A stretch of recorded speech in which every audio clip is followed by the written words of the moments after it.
Imagine watching a football match. The crowd is cheering, flags are waving, players are fighting for victory. Now imagine that only days later, real soldiers are fighting across a border. Bullets replace footballs, tanks replace team buses, and thousands of lives are changed forever. This is the unbelievable true story of the football war, a war that shocked the world, and it all started with a football match. The year was 1969. Two neighboring countries in Central America, El Salvador and Honduras, had been facing tensions for years. The problems were not about football. There were disputes over land, immigration, and growing political anger. Thousands of Salvadorans had moved to Honduras looking for work and better opportunities. As economic conditions worsened, many Hondurans blamed immigrants for their problems. The relationship between the two countries became increasingly hostile. Then fate added football to the mix. Both countries were drawn together in the qualification rounds for the 1970 FIFA World Cup. The winner would move one step closer to football's biggest stage.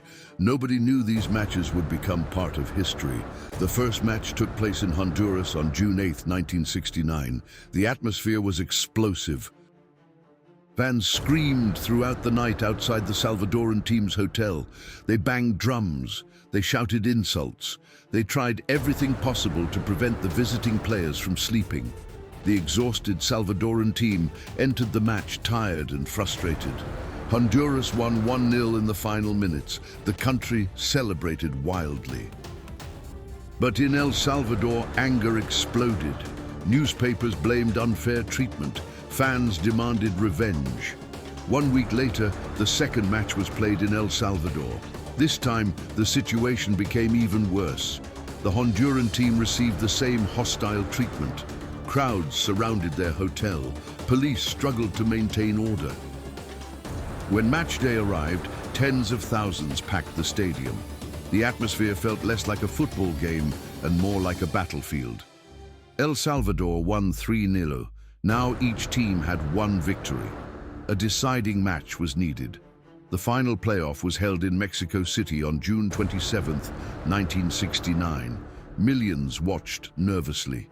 After a dramatic battle, El Salvador won 3-2 after extra time. Their players celebrated. Their fans erupted with joy. But the political tensions had reached a breaking point. Only hours after the match, El Salvador announced that diplomatic relations with Honduras had been severed. The situation rapidly deteriorated. Then came July 14, 1969. The world woke up to shocking news. War had begun. Salvadoran forces crossed into Honduras. Airplanes attacked targets. Artillery fired across the border. Soldiers fought on land and in the air. The conflict lasted only about 4 days, but the damage was devastating. Thousands of people lost their lives. Many more were injured. Entire families were forced to flee their homes. The international community rushed to stop the fighting. Eventually, a ceasefire was negotiated. The war ended. But the scars remained for years. History would forever remember the conflict as the football war. Yet historians often point out an important fact. Football did not truly cause the war. The matches were simply the spark that ignited tensions that had been building for years. The anger, political disputes, economic struggles, and immigration issues already existed. Football became the stage on which those emotions exploded. Even today, the story remains one of the most extraordinary examples of how sport can become intertwined with politics and national identity. A game meant to unite people became associated with one of the most tragic conflicts in football history. The next time you watch a football match, remember this story. Because in 1969, one World Cup qualifying match became part of a chain of events that changed history forever. And that is why many still call it the football match that started a war.